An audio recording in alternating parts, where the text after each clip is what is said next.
Nossa aula hoje é sobre Gênesis 4, 5, 6 e 7. Nós vemos aqui a triste história já começando de Caim e Abel. Importante nós notarmos o seguinte: Deus não é obrigado a gostar daquilo que nós oferecemos a Ele, mesmo que seja com as melhores intenções. Ele é uma pessoa, ele tem direito de não gostar ou de gostar. E foi isso que Deus falou com Caim. Eu não tenho nada contra você.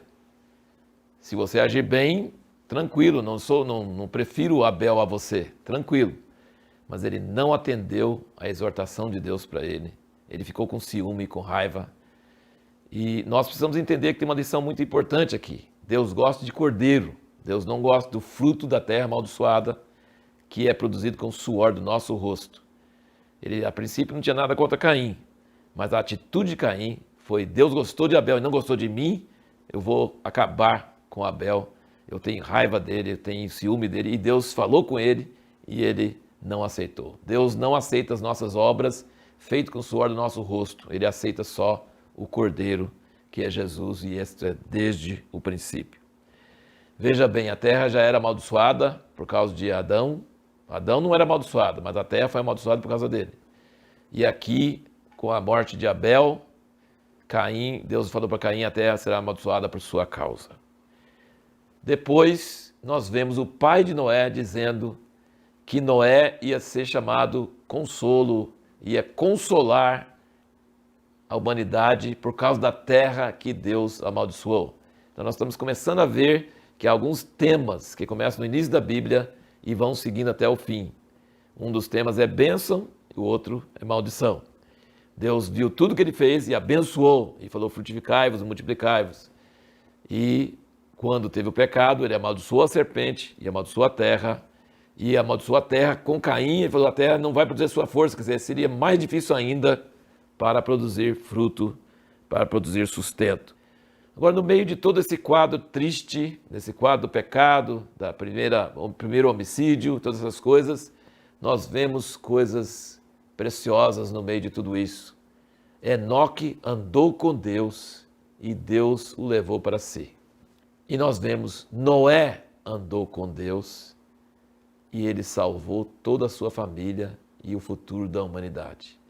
O que significa andar com Deus? Significa que você não só, todos os outros viveram e geraram filhos e filhas. Enoque andou com Deus e gerou filhos e filhas. Noé andou com Deus.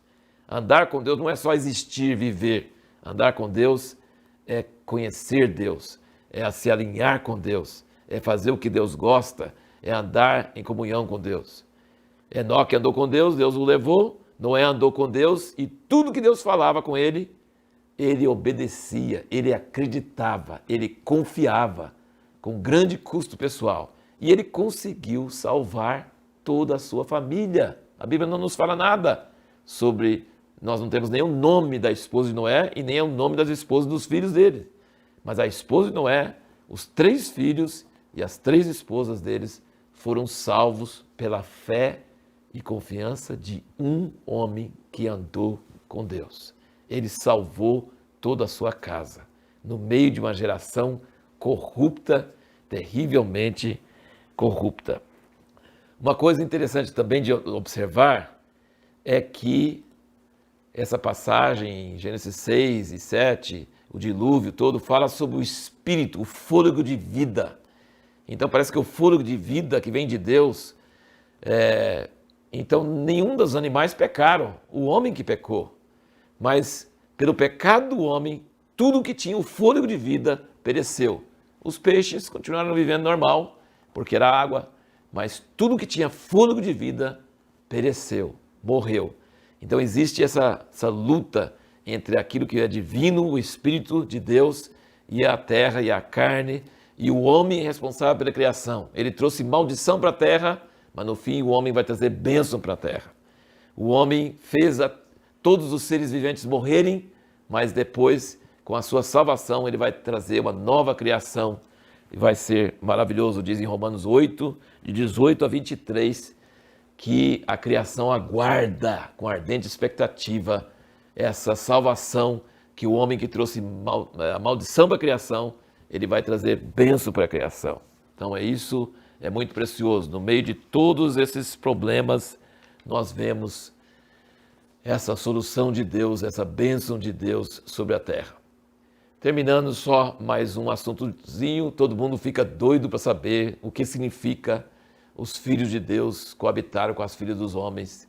Nós não vamos entrar nos detalhes disso, mas é um exemplo de como você pode pegar a Bíblia para explicar a Bíblia. Leia Judas, versículos 6 e 7, e você vai ver que ele faz referência e traz explicação sobre essa questão dos filhos de Deus que coabitaram com as filhas dos homens.